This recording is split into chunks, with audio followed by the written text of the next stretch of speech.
Today, my purpose is to persuade my audience that the United States should have universal health care.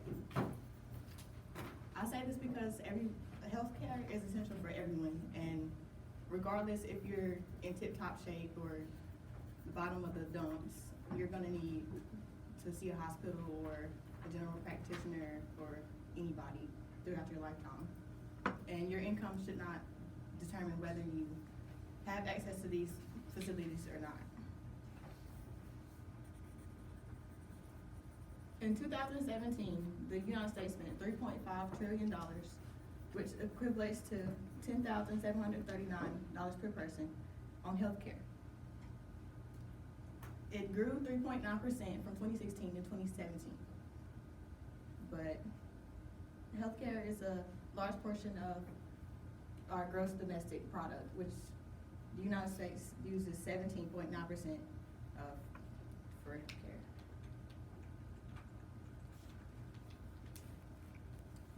Universal healthcare coverage means that all people and communities can use health services they need, while also ensuring that the services don't expose the user to financial hardship. For my credibility, I'm going to tell you that I'm pursuing a major in health systems management with a minor in public health. So throughout all my classes for the past 2 years, they've been drilling in me that universal healthcare is the way to go, and capitalism doesn't work for health-related stuff. It's socialism that works for health-related stuff, but that's the problem with America because we're all about our money.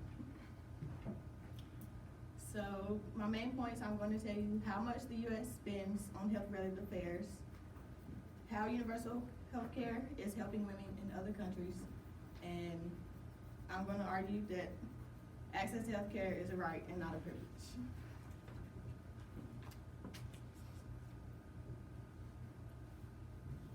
Okay, so the United States pays more for health care than any other country in the world. This is because we wait for diseases to pop up and then act on them, like diabetes or cancer or obesity, for one.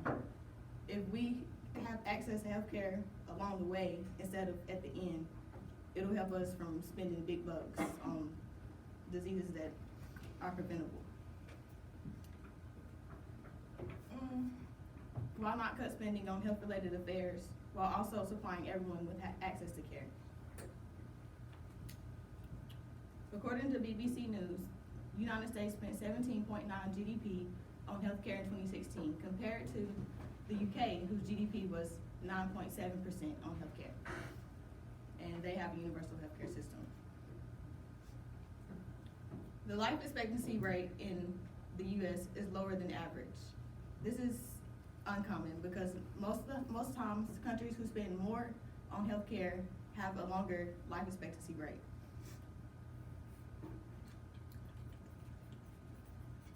There's 28 million people in the United States currently that are uninsured and can't access healthcare if they wanted to, versus the United Kingdom, where everyone is insured and can access healthcare when needed, and the prices are still very low.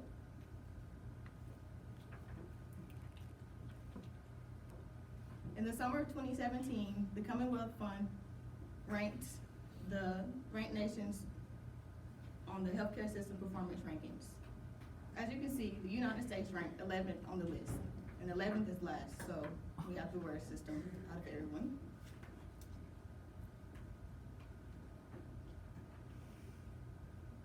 In the United States, the average cost of childbirth is $32,093. The cost depends on how long you stay in the hospital, the amount of hours that you're in labor, and what room you get. Wow.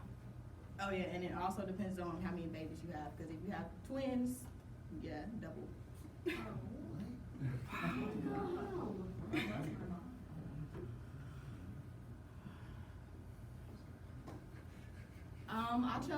I found a website online, and they interviewed a bunch of people from different countries, but I chose to focus on Iris and Laura. Iris is 3 months pregnant, and she lives in Iceland.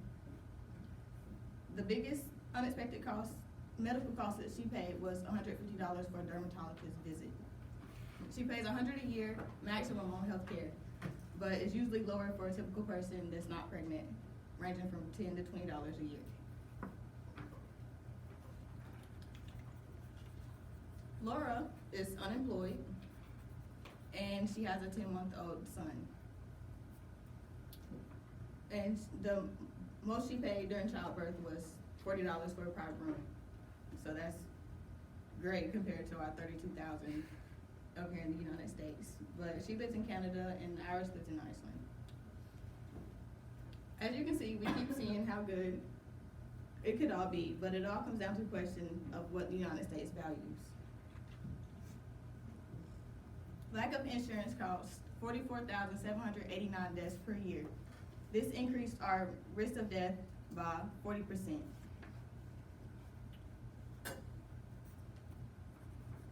In December 1948, the United States and 47 other countries signed the United Nations Universal Declaration of Human Rights. In this document, it stated that everyone has a right to a standard of living adequate for the health and well-being for oneself and one family.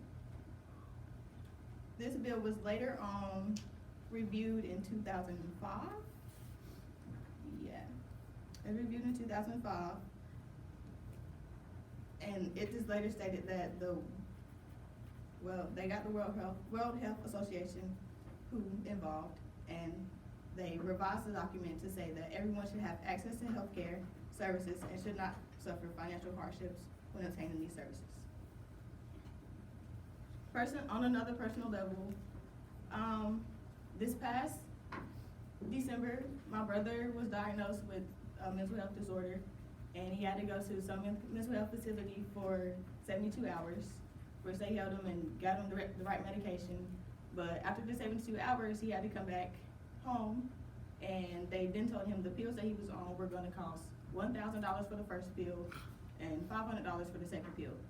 So they basically went down there, solved the problem, and just for him to live with the experience, because he's definitely not buying the pills. So in conclusion, if the United States had a universal healthcare system, it would benefit not only mothers or old people or people who just have degenerative diseases. It will help everyone out in the long run. Even if you just have a little flu or just never go to the doctor, it will still help you.